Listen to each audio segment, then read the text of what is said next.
Well, today I'm standing in the Rose Garden. This forms part of the beautiful Southcliffe Gardens here at Scarborough. There's a volunteer group called Friends of the Southcliffe Garden that help to maintain these beautiful gardens. We're going to meet two of those people today. There's Adrian and Chris Perry, and they will tell us all about what's going on here. Right, now with me to start with is Adrian Perry. Hello, Adrian. Hello. And would you like to tell us a little bit about what you do here on the Southcliffe Gardens? Okay, the Friends were formed in 2006, and really the reason why we formed the Friends was because a lot of the garden areas were neglected, there was vandalism, and we came to the conclusion that really they needed a lot of TLC, and the best way in which to do that was to help the council by increasing footfall and also making the gardens a more friendly place to be in. So the first project really that we were involved in was in conjunction with the Civic Society. We helped Scarborough Borough Council to restore all the shelters around the garden. You know, the shelters, they're really very important to the garden because they're architectural features, you know, that change what would be just a cliff walk into something that's really very interesting, because you come around a corner and there all of a sudden there's this wonderful shelter, and obviously they're also useful if it rains, because it does rain sometimes. Just occasionally. and obviously that project was a great success, and building on that success, the Friends of Southcliffe Gardens also have responsibility for some of the squares which are in between here and Filey Road. And St Martin's Square we identified as being a really neglected area, and we managed to get from the lottery fund £10,000, which we used to completely restore and renovate the square. And now it really does look smart. We're very proud of that project. We also got some additional funding at a later stage from the lottery fund, which we used to maintain basically what we'd already started. And it's a much used square now, so as I say, we're very proud of that. And then in other areas of the garden, we've been working in the Shuttleworth garden.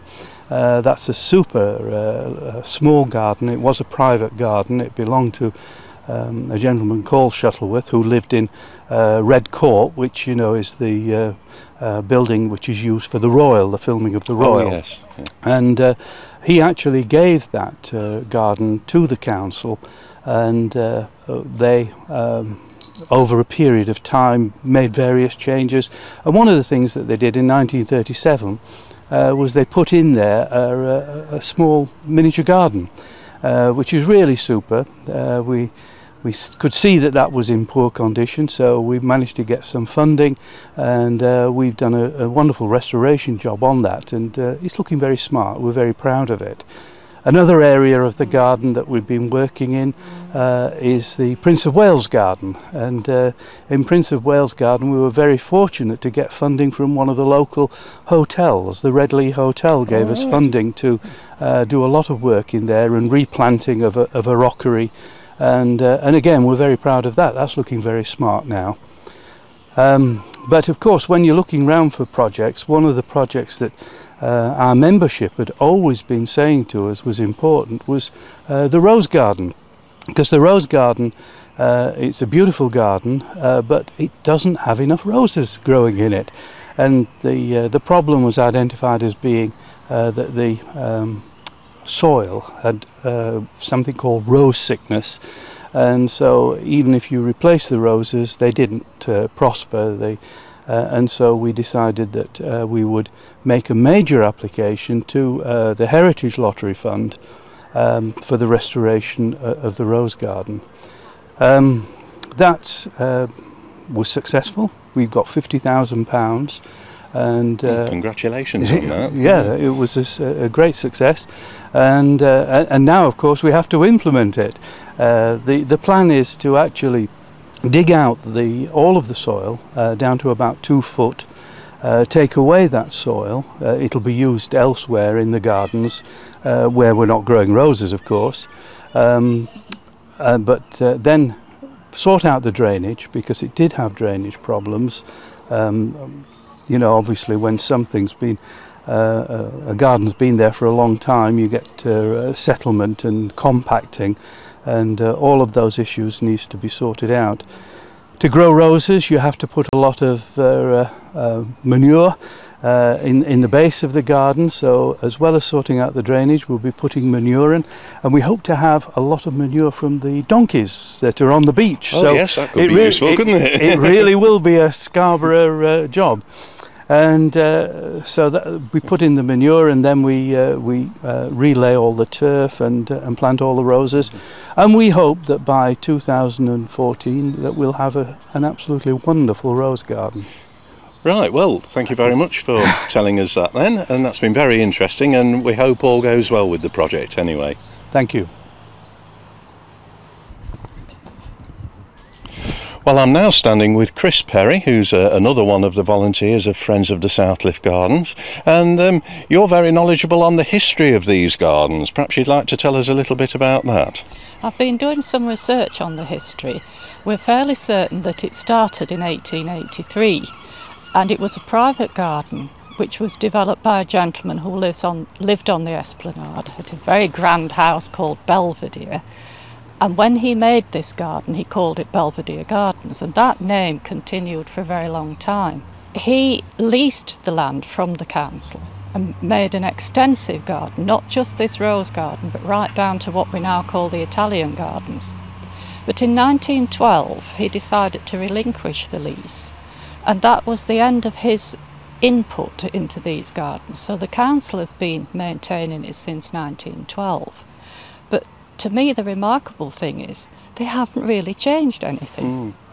The layout of the garden, which is geometric, there are 32 individual rose beds.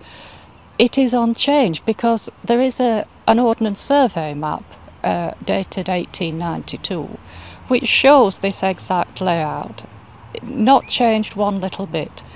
I find that quite surprising, really, but it has happened, and so therefore why should we in 2013 decide to change it? Absolutely, it's like time has stood still. Yes, yeah.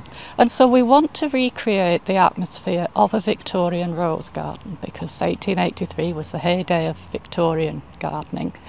So we will not be able to find out what the original planting was as to what colour roses or what varieties. We just don't feel that there's any hope of doing that. So we will try, through research, talking to rose growers and visiting other rose gardens that date from that period, to try and find out what might have been there, and then try and replicate the colours that would have been available at that time. We're not going to put in old roses because they tend to be a short flowering season. They tend to be rather unhealthy compared to modern roses, which have been bred to be disease resistant. So we want a long flowering period. So we will be using modern varieties, but we will be looking for the shape and the colours, and above all the fragrance that you had with the old roses. If you go into a garden with fragrant roses, it's overwhelming, that the scent. But here there is no fragrance at the moment.